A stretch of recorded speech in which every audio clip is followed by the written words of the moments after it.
భారతీయ సంతతికి చెందిన వ్యోమగామి సునీత విలియమ్స్ 9 నెలల పాటు రోదసిలో ఉండి అంతరిక్ష పరిశోధనలు జరిపి దిగ్విజయంగా భూమి మీదకు తిరిగి వచ్చిన సందర్భంగా ఆమెను ప్రపంచ వ్యాప్తంగా అభినందనలు వెల్లువెత్తుతున్నాయి.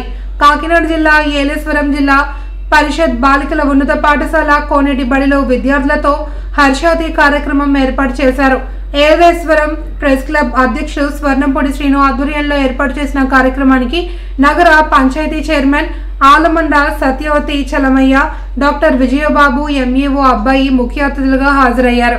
ఈ కార్యక్రమంలో ఆలమండ దుర్గాప్రసాద్, ఆలమండ స్వామి, బూర్ల సత్యబాబు, పైల శ్రీధర్, కడుమశెట్టి వాసు తదితరులు పాల్గొన్నారు. మన ముందు నడిచిన పెద్దవాళ్ళు మనం జ్ఞాపకం చేసుకుంటూ వాళ్ళ బాటల్లో మనం నడిచినప్పుడు మనము కూడా ఒక ఉన్నతమైన స్థితిలో వెళ్ళగలుగుతాం.